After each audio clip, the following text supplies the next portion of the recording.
On est là pour parler de tolérance au malaise. C'est ça, j'ai fait le post tantôt. Puis quand j'ai fait mon post, j'ai dit la tolérance au malaise, ça peut être très utile quand tu as besoin d'apprendre à t'affirmer.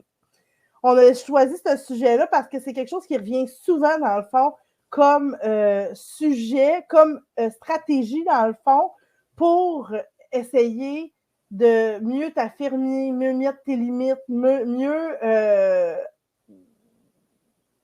surtout dans l'affirmation de soi, en fait. Puis aussi pour développer une meilleure résilience, c'est ça l'affaire. Fait que on fait ça en 4 points et demi parce que dans le fond, j'avais dit 5, mais on a réduit ça à 4.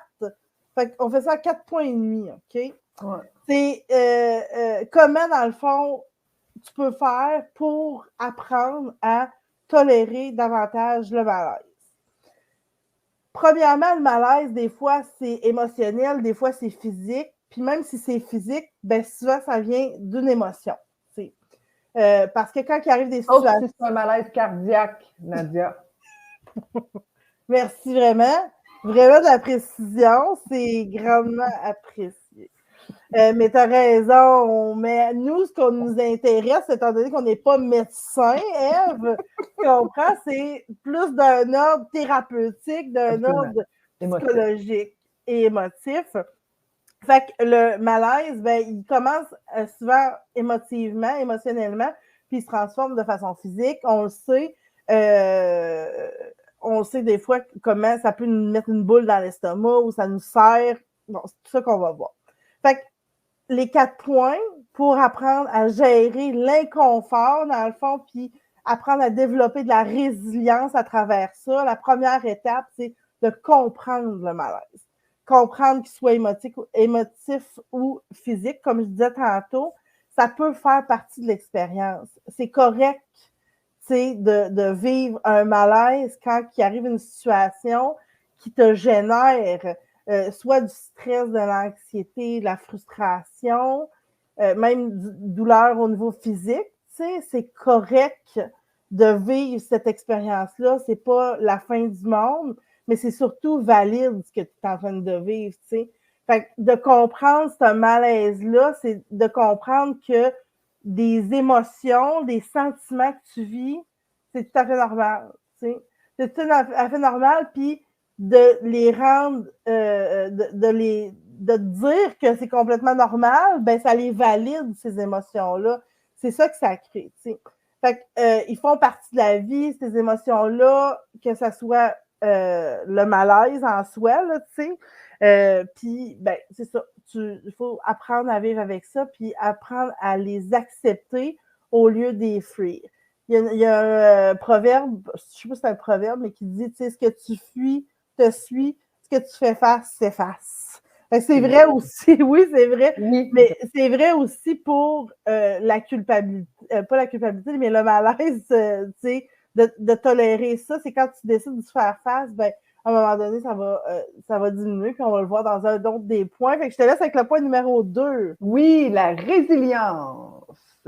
Fait que, ce qui est important. Je te jure que je vais payer Cyber Impact pour avoir des effets, genre. Ça va être fascinant. Oui, quelque chose. Cool.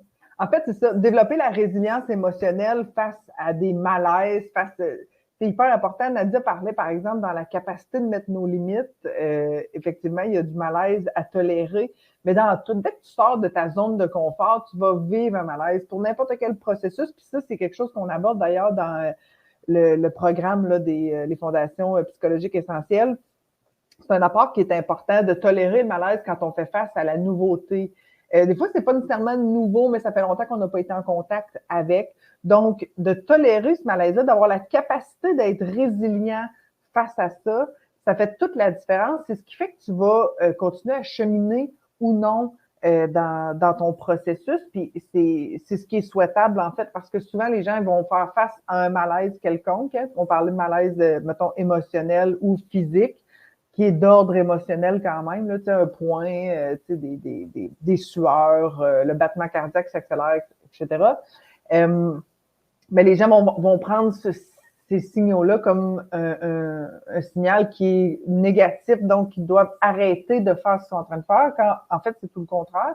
C'est pour ça que c'est hyper important d'être à l'écoute de soi pour être capable de faire comme, est-ce que là, je suis dans une position de danger qui est néfaste pour moi ou je suis en train de sortir de ma zone de confort puis ça me challenge, tu sais. Fait que la résilience est importante là-dedans, justement pour être capable de pousser à travers ce malaise-là pour qu'à un moment donné, justement, le malaise, comme tu l'as nommé, s'efface avec le temps parce que tu fais comprendre à ton cerveau que ben, il n'y a aucun danger finalement à faire face à ce qui se passe présentement. Puis au contraire, en fait, ça devient ça devient même agréable avec le temps parce que justement, à force de mettre nos limites, à force de confronter des peurs, ben on a de moins en moins peur, puis on est de plus en plus en sécurité. Tu sais.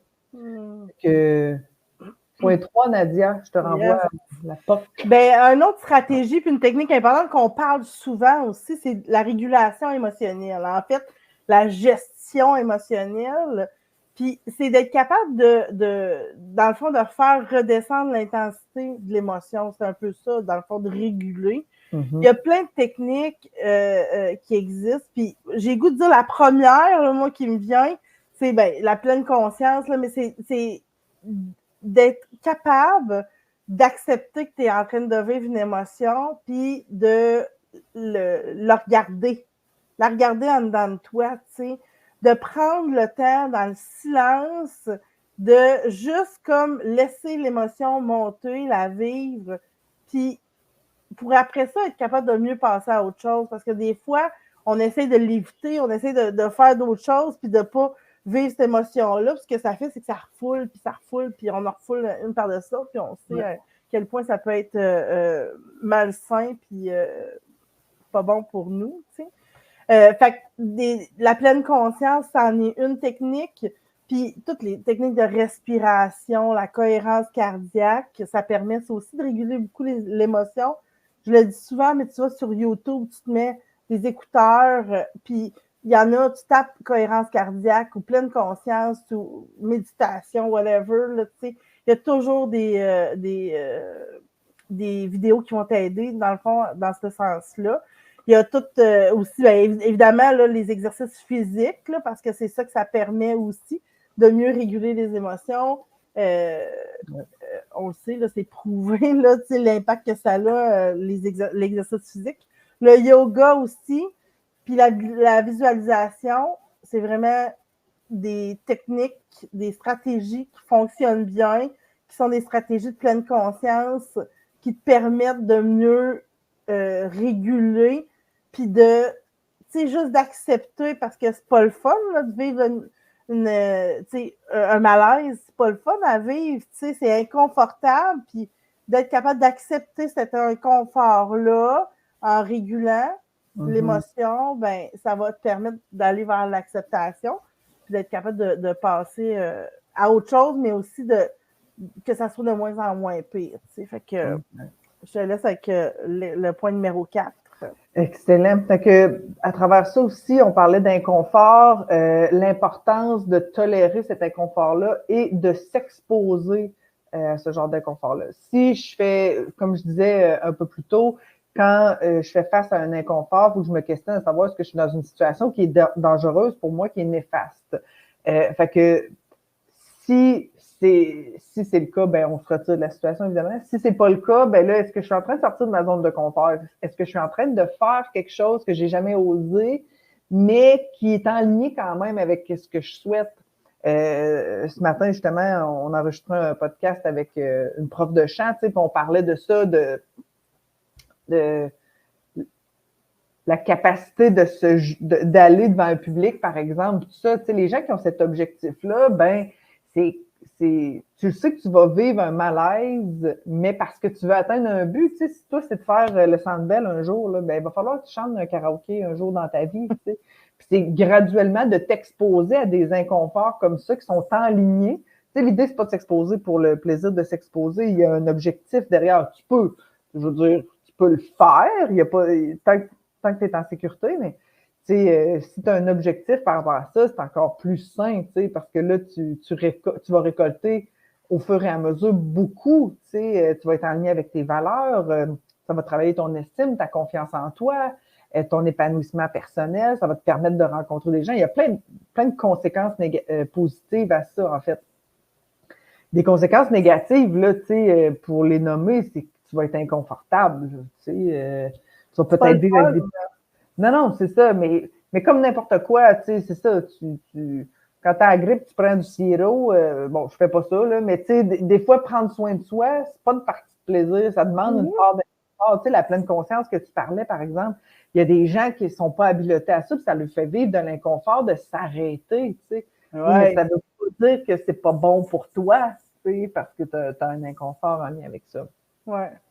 Fait que oui, s'exposer graduellement, soyez cohérent avec ce que vous voulez faire, avec quoi vous voulez vous exposer, puis ça va le faire.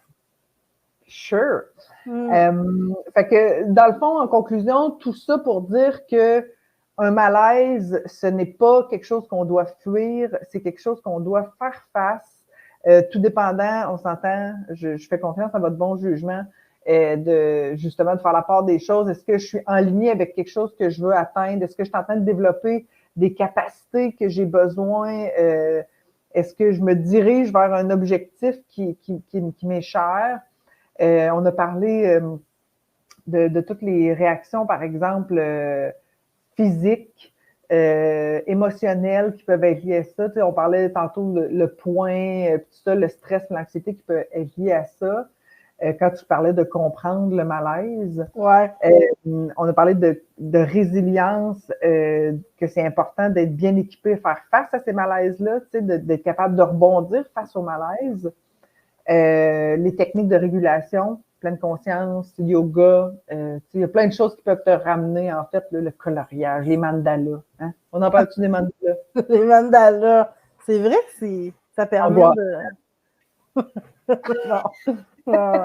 Fait que choisis ton outil de régulation émotionnelle, c'est ça que ça veut dire, parce que bon, Nadia aime beaucoup les mandalas. Je déteste les mandalas. Ça me génère de l'anxiété plus que d'autres choses, mais ça, c'est une toute autre histoire.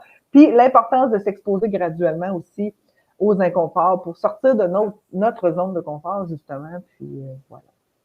Good. Laissez-nous en commentaire si vous avez appris quelque chose. Si